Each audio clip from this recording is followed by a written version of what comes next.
It's good when what you want that has not yet fully manifested feels good to you, because that means you're allowing it to unfold in a natural and satisfying way. If you want something and you're uneasy about it, then you've got some resistance, which just means you don't believe what you want. And that's all right, because usually when you launch a desire, you don't believe it because it's a new desire that you haven't practiced being in sync with. A belief is just a thought that you continue to think. And so if you are accustomed to noticing your life and there's something missing that you want, and you continue to notice that it's missing, that's what a belief is. It's just something that has your attention, and therefore you're offering continual vibrational support for. And isn't it a normal thing to believe what you're looking at? That's the way you've been taught. You've been taught to be objective. You want to be realistic. Your parents tell you to tell it like it is. You are encouraged to face reality by other humans. We don't encourage that. We don't encourage a facing of reality or an accepting of reality or a continuing practicing of the thoughts of reality, meaning the way you mean reality is manifestations as they now are, because by you looking at what is and continuing, therefore, the vibrational trend of what is, it can't change. It just continues to be the same. Things are always changing. We want to be clear about that, but they change to more of the same because you get what you think about. So if you're thinking about what is, then you're regurgitating, recreating more of what is. And maybe you want it different, which means you've got to offer a different vibration, which means you've got to find some way of offering your vibration other than by just observing and having a knee-jerk response to something. That's what most do. We love you so much, but that's really the lazy way. You look at it, you don't like it, you notice it, you talk with others who also don't like it, you talk about why you don't like it, you hold fast to the vibration of the absence of what you do like by your attention of what you don't want or don't like, and in that process you feel worse and worse because something that you may not know you did, in your sifting through the magnificent data and contrast of your life, when you knew what you don't want, you also know what you did want. So you launched a rocket of desire about what you did want that you are now in violation of.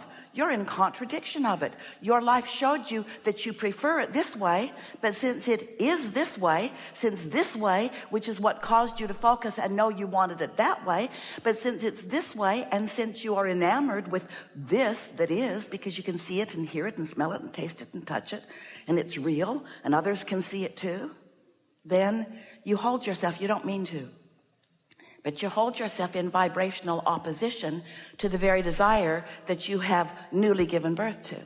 And the biggest, most important thing to know about that situation is you don't feel good because you launched a rocket and the larger part of you is over there in vibrational alignment and resonance with what you're asking for while you may not be. In order to really understand what we just said to you, you have to accept, you have to at least try to contemplate that you are more than you see in this physical body. You are an extension of source energy.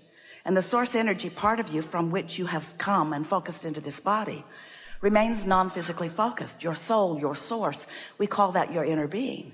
So your inner being, when you in your humanness, we love you so much, sift and sort and launch new rockets of desire, new preferences, what happens is your inner being moves immediately in the direction of that new preference.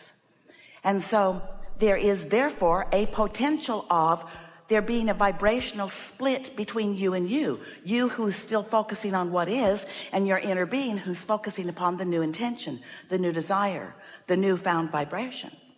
So then what happens as you have launched this new desire and the larger part of you is focused upon the new desire? If you don't focus in the direction of the new desire, you feel the discord. It's like a sort of tug of war going on within you. As your inner being is focused upon what you're asking for, your inner being is focused upon the new that is in the state of becoming. If you don't do that, you don't feel good. And so it's important to understand that your inner being does not look back at where you are. Your inner being always looks forward where the creating is, because your inner being understands that the law of attraction is responding to what you are giving your attention to. The law of attraction is responding to what your inner being is giving attention to. And you and your inner being are really one, who have the potential of two perspectives, but your inner being will never look at what you think is wrong, ever. So when you do, you cause an unnecessary vibrational split or discord or resistance within you, and that's what negative emotion is. Your inner being will not join you in your worrisome thoughts. So once you understand that, and you understand that you are constantly having new exposure to new life, which is causing you to launch new rockets, and that your inner being is focused upon those new rockets of desire, and that the law of attraction is responding to this powerful focus of your inner being. Now think about what that means. Your inner being, this source that is really who you are, is now focused on your behalf on what you want. How wonderful is that? And the law of attraction is responding to every vibration and every source of vibration. Every thinker of every thought is being answered by the law of attraction. So the law of attraction is responding to your thoughts, which may be worrisome, maybe not, and the thought of your inner being, which is never worrisome. It's always forward looking. It's always progressively looking. It's always looking toward what you have newly asked for. So as your inner being is looking at what you want, the law of attraction is therefore gathering all of the cooperative components to what you want, lining up everything for you to discover along your path of least resistance. Ooh, hear those words. Your path of least resistance, you just got to know, is the path that your inner being is focused upon. Your inner being is paving the way, clearing the brush, getting everything ready for you, for your discovery of it. It's a wonderful path of ease and flow, but you humans, you are so determined to struggle in order to justify your existence.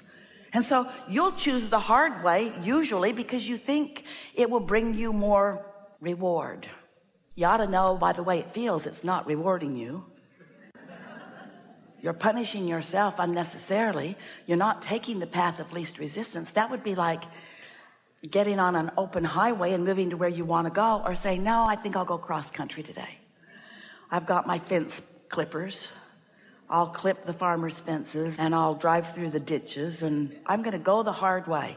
And we say, for the sake of adventure, that might be fun sometimes, but really the path of least resistance is the path of most satisfaction, because what the path of least resistance means is you've asked for it. Your inner being is all over it. The law of attraction is responding to your inner being. The pathway is clear for you.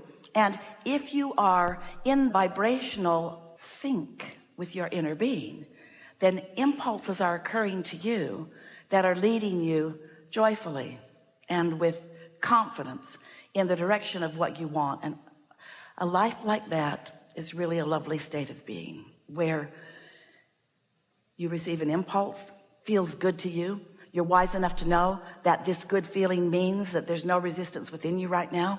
So that must mean you're in sync with your inner being, and your inner being is in sync with your desire and all of the cooperative components, which means you're up to speed with who you are. You're tuned in, tapped in, turned on, and the thoughts that are therefore occurring to you under those conditions are flowing right to you from Source, who sees the big picture, and off you go with confidence in the direction of what you want. And that's what you would call living happily ever after.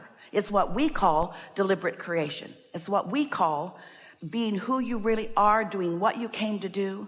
It's what we call you understanding the laws of the universe, you understanding who your inner being is, you understanding your relationship with your inner being, you understanding what your emotional guidance system is, you caring about the way you feel, and here it is, most important of all, you not beating up on yourself for where you are, but instead satisfied with where you are as you are eager about where you're going. No regrets, no justification, no defensiveness, no explanation about where you are. Oh, inner being, thank you for holding the vision of where I want to be, but I think I will just stay over here, beat it up on myself a little while longer because I didn't get there sooner, or because I didn't know about it sooner, or because I have habits of thought that are in my way. Your inner being isn't giving you any attention when you feel that way, because your inner being never, ever, ever, ever, ever asks for one moment of justification from you.